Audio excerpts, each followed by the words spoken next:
Welcome to Hong Kong Brief. The content of the briefing includes Alibaba's Cainiao and AliExpress start 5-day global delivery service. China win first esports gold as Hahi tears up Hangzhou pool. Hong Kong's post-COVID relaunch tested by geopolitics, rate environment.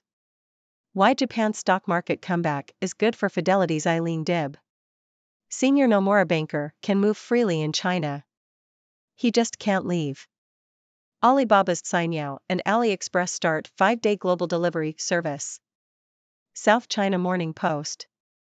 Alibaba's international e-commerce platform, AliExpress, has partnered with Cainiao Smart Logistics Network to offer a 5-day delivery service to consumers in the UK, Spain, the Netherlands, Belgium, and South Korea. The service will soon expand to other countries following its initial launch. Cainiao and AliExpress first announced their plans for the speedy cross-border delivery service last June. Cainiao has been handling the delivery of over 4 million cross-border parcels daily. The 5-day global delivery service was tested in South Korea, where AliExpress orders increased by over 100%. This move comes after Cainiao recently introduced its half-day express delivery service in 8 major Chinese cities. China win first esports gold as Hahi tears up Hangzhou pool. Reuters. China won the first ever esports gold medal at the Asian Games on Tuesday, highlighting the growing popularity and legitimacy of competitive gaming. The Chinese team beat Malaysia in the Arena of Valor competition, which was closely watched by Olympic officials. China's victory comes despite the government's crackdown on excessive gaming and limits on children's playing time. Meanwhile, Hong Kong swimmer Siobhan Hahi won her second freestyle gold medal at the Games, setting an Asian record in the 100 meters freestyle event. Hong Kong's post-COVID relaunch tested by geopolitics, rate environment. South China Morning Post. Hong Kong is focused on ensuring its banking sector is adequately regulated to maintain market confidence, according to a panel discussion at the annual conference of the Hong Kong Institute of Bankers, HKIB. The city is reinventing itself after all COVID-19 pandemic measures were dropped in March, but faces challenges from an unhelpful geopolitical environment and tightening global monetary conditions.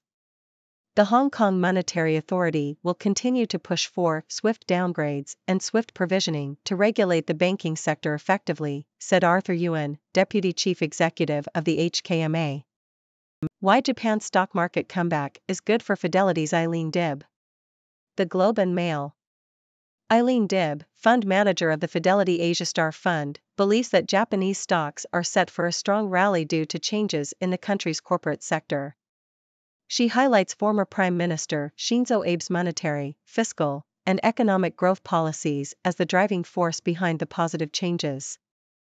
Dib is overweight on banks such as Mitsubishi UFJ Financial Group and also sees opportunities in Japanese auto parts manufacturers.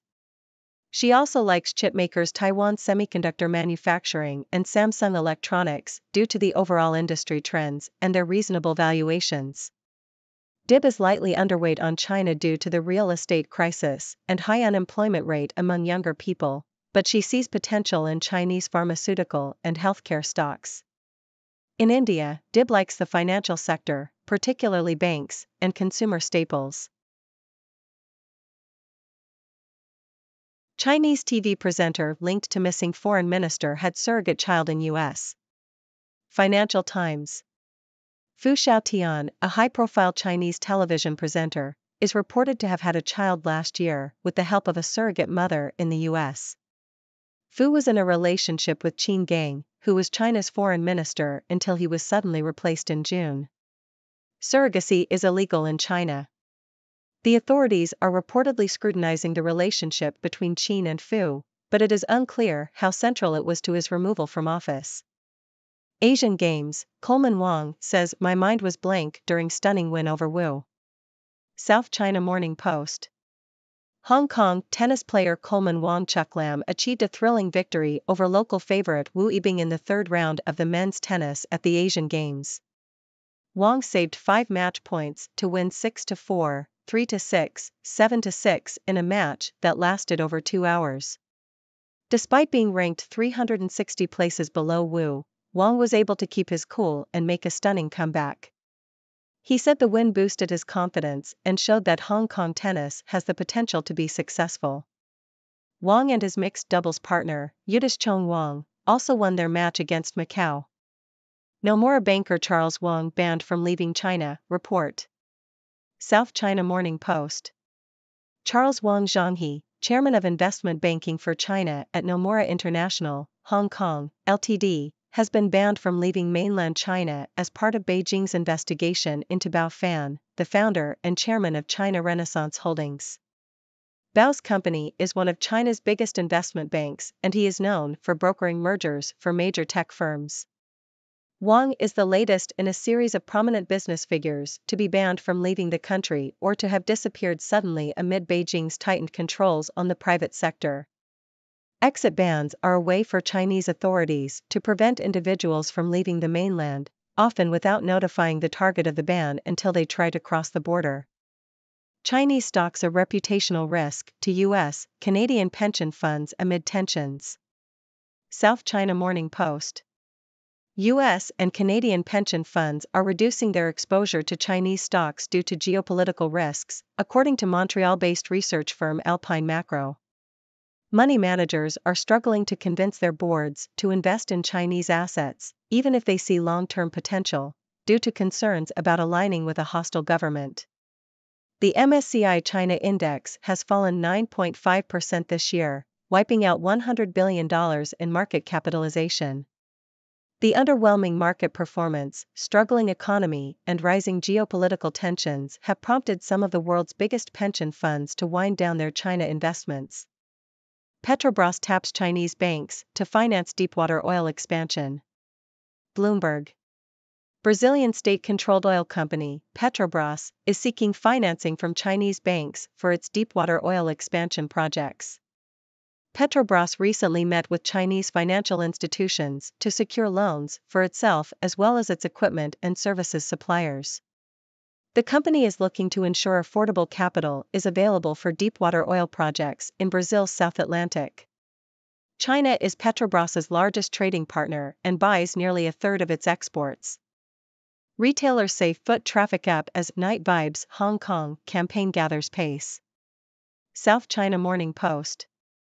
Retailers in Hong Kong have reported an increase in foot traffic following the launch of a campaign to revitalize the city's nighttime economy.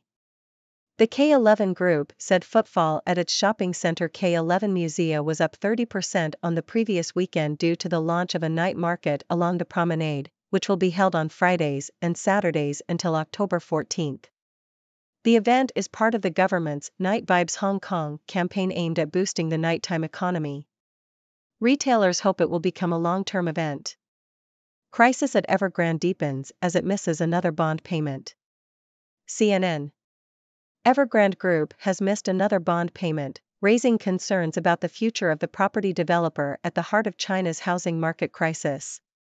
The company's flagship unit, Hengda Real Estate, failed to make principal and interest payments on a 4 billion Chinese yuan $547 million bond. Evergrande, which has total liabilities of $328 billion, first defaulted on its debt last year, triggering a crisis that has weighed heavily on China's vast property sector. If Evergrande is unable to reach a new deal with offshore creditors, it could face liquidation, selling assets, and ceasing operations.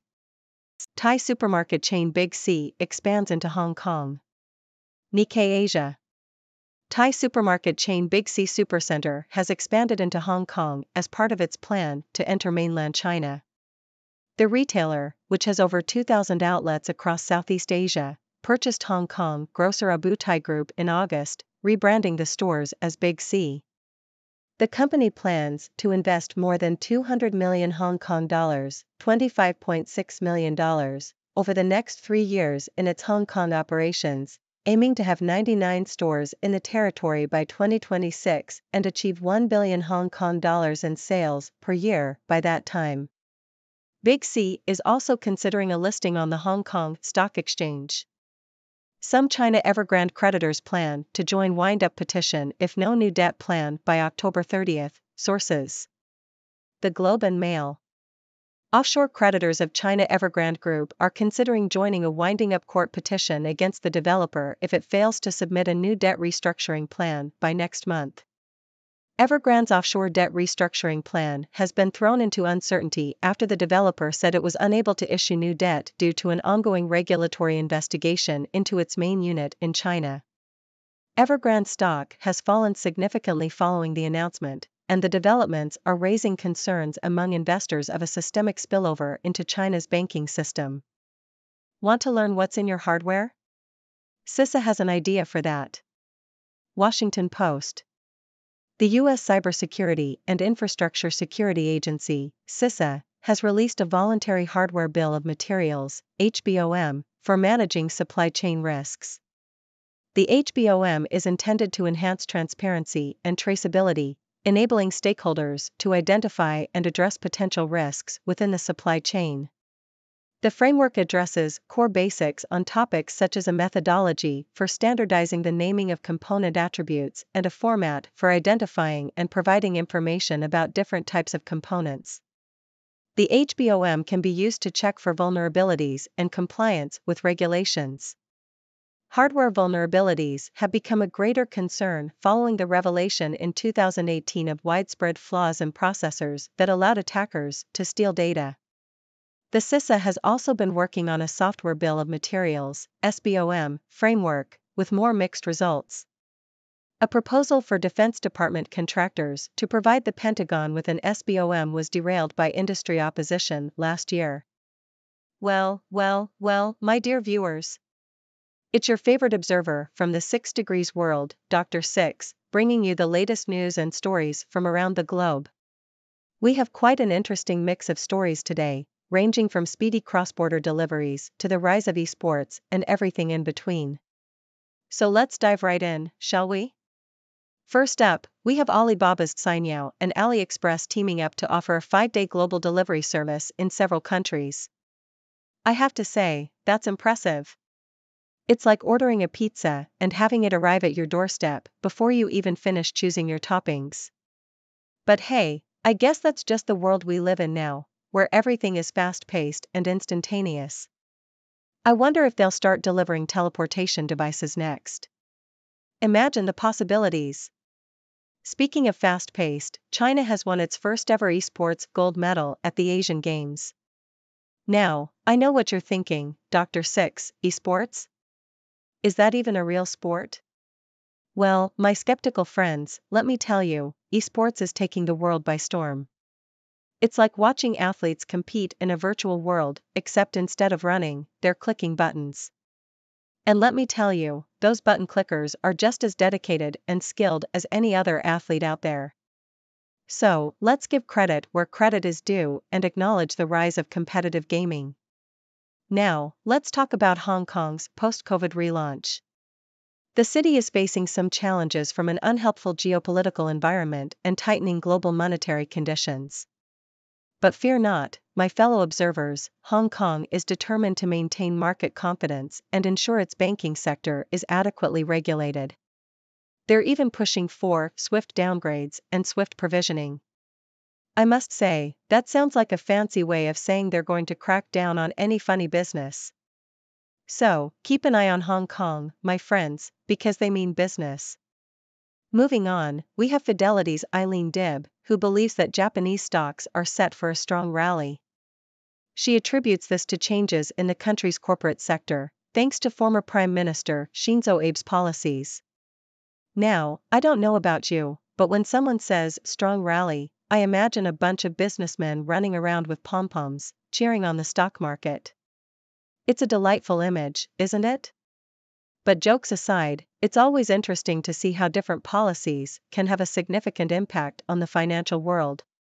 Next, we have a Nomura banker who can move freely in China but can't leave the country.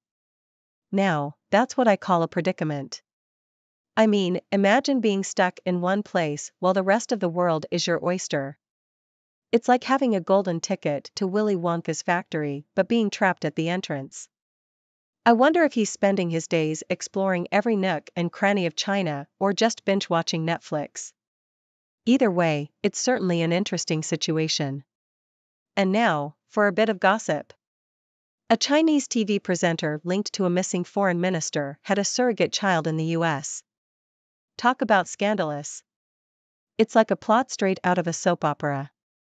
I can imagine the dramatic music playing in the background as the authorities scrutinize their relationship. But hey, let's not judge. Love takes many forms, and sometimes it involves surrogacy and high-profile positions in government. Who are we to say what's right or wrong? Moving on to sports, we have Hong Kong's very own tennis player, Coleman Wong-Chuk-Lam, achieving a stunning victory over a local favorite. It's like David beating Goliath, but with tennis rackets. I must say, it's always inspiring to see underdogs come out on top. It gives us hope that anything is possible, even if you're ranked 360 places below your opponent.